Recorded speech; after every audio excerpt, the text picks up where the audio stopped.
అందరికీ నమస్కారం అండి.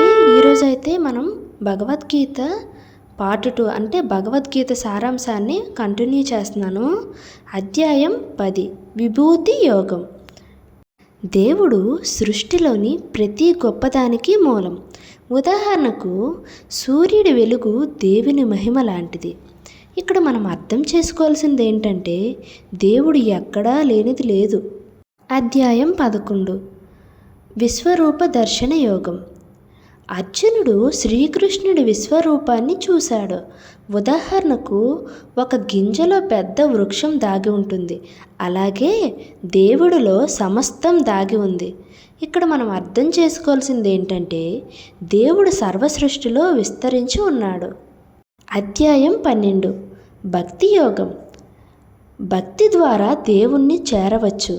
ఉదాహరణకు తల్లి తన బిడ్డను ఎంత ప్రేమతో చూసుకుంటుందో అలాంటి భక్తితో దేవుణ్ణి స్మరించాలి.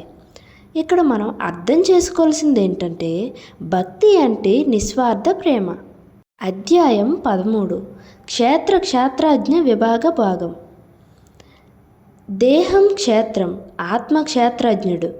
ఉదాహరణకు రైతు పొలాన్ని దున్నుతాడు, కానీ తానే పొలం కాదు. అలాగే మనం శరీరం కాదు, ఆత్మ. అర్థం చేసుకోవాల్సింది ఏంటంటే శరీరంలో ఉన్న ఆత్మే నిజమైన మనం. అధ్యాయం 14 గుణత్రయ విభాగ యోగం. సత్వం రజస తమస గుణాల మన ప్రవర్తనను నిర్ణయిస్తాయి. ఉదాహరణకు పాలలో తీపి ఉన్నట్లే సత్వం మనిషిలో శాంతిని కలిగిస్తుంది. మనం ఇక్కడ అర్థం చేసుకోవాల్సింది ఏంటంటే సత్వగుణం శ్రేష్టం, దానిని పెంపొందించాలి. అధ్యాయం 15 పురుషోత్తమ యోగం. భగవంతుడు సర్వోన్నతుడు, ఆయనే మూల కారణం. ఉదాహరణకు చెట్టు మూలం కనిపించదు, కానీ దాని వల్లనే ఆకులు పండ్లు ఉంటాయి. అలాగే దేవుడు కనిపించకపోయినా సర్వం ఆయనే. అర్థం చేసుకోవాల్సింది ఏంటంటే దేవుడే జీవన మూలం. అధ్యాయం 16 దైవాసుర సంపద్ విభాగ యోగం. సత్యం, దయ, సహనం దైవ స్వభావాలు. అహంకారం, లోభం అసుర స్వభావాలు. ఉదాహరణకు నీళ్లు సూర్యకాంతిలో మెరుస్తాయి, శుభ మనసు అలాగే ప్రకాశిస్తుంది. అర్థం చేసుకోవాల్సింది ఏంటంటే దైవ స్వభావాన్ని పెంపొందించు. అధ్యాయం 17 శ్రద్ధ విభాగ యోగం. భావం మనుషుల విశ్వాసం గుణాల ఆధారంగా భిన్నంగా ఉంటుంది. ఉదాహరణకు ఒకే పువ్వు దేవుడికి అర్పిస్తే పవిత్రం, రోడ్డుపై పడేస్తే వ్యర్థం.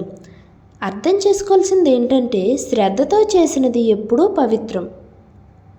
అధ్యాయం 18 మోక్ష సన్యాస యోగం. కర్మ, భక్తి, జ్ఞానం ఈ మూడింటి సమతుల్యత మోక్షానికి దారి చూపిస్తుంది. ఉదాహరణకు 3 నదులు కలిసినప్పుడు సముద్రంలో లీనమయ్యేలా భక్తి, జ్ఞానం, కర్మ కలిసినప్పుడు ఆత్మ మోక్షం పొందుతుంది. ఇక్కడ మనం అర్థం చేసుకోవాల్సింది ఏంటంటే